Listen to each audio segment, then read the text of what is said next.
The Gunpowder Plot of 1605 stands as one of history's most famous terrorist conspiracies, but newly uncovered evidence suggests it may have actually been Britain's first government-orchestrated false flag operation. That's quite a bold claim about such a pivotal moment in British history. What makes you think there's more to the story? Well, when you follow the evidence trail, it leads straight to Robert Cecil, King James I's Chief Minister. The official narrative starts falling apart when you examine the suspicious circumstances, impossible logistics, and Cecil's perfectly timed discovery of the plot. So what exactly made you start questioning the traditional story? Let's start with the gunpowder itself, 36 barrels supposedly stockpiled under Parliament. Here's the thing. The government had an absolute monopoly on gunpowder sales, with every barrel meticulously tracked. There's zero record of such a massive purchase by any Catholic groups. Oh wow. And I'm guessing that's just the beginning of the inconsistencies? Exactly. The cellar where they caught Guy Fawkes, owned by John Wynyard, a known associate of Cecil. Are we really supposed to believe the Chief Minister, responsible for royal security, would allow armed Catholic dissidents to rent space directly under Parliament? Unless that was precisely what he wanted. What other red flags stand out? The mysterious tunnel that never existed, the one the conspirators supposedly dug before getting cellar access.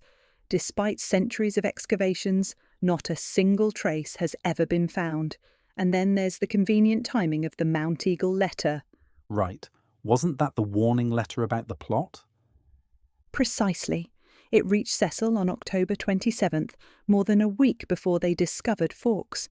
But instead of acting immediately, Cecil waited until the dramatic 11th hour, the night before Parliament opened, to make his move.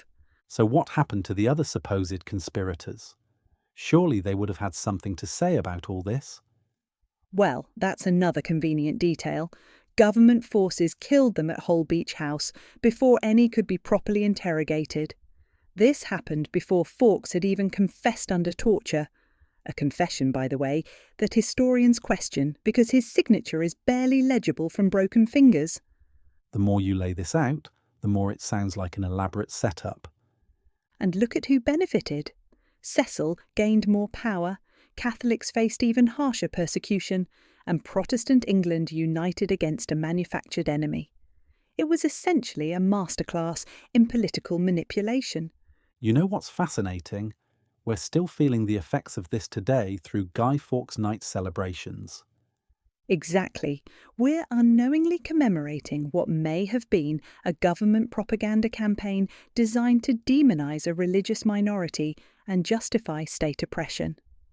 The real genius is how effectively it shaped historical memory. That really changes how I'll think about those November 5th bonfires from now on. And here's what makes it relevant today. While the methods have changed, the basic principle remains the same. Fear is still one of the most powerful tools for control, and sometimes the most effective conspiracies are hiding in plain sight. So maybe we need a new way to remember the 5th of November. There's actually a revised version of that famous rhyme that captures this perfectly. Remember, remember, the 5th of November, the minister's cunning plot. For treason and lies were Cecil's disguise, and justice was never forgot. It reminds us that history isn't always what it seems, and the stories we think we know might be masking deeper, more complex truths. That's quite a thought-provoking way to look at what seemed like such a straightforward historical event. And that's exactly why these historical investigations matter. They remind us to look beneath the surface, question our assumptions, and consider whose interests are served by the stories we tell about our past. The Gunpowder Plot might be 4 centuries old, but its lessons about power, manipulation, and the importance of questioning official narratives are more relevant than ever. Thank you so much for listening to my first ever podcast. I hope you found it interesting. Please like and consider subscribing. More podcasts will be coming soon. Meanwhile, check out my Teacher Tank 25 videos on YouTube. They cover a range of historical topics. There are also tried, tested and trusted Teacher Tank 25 teaching resources on TES. Thank you again. Your support means a great deal to me.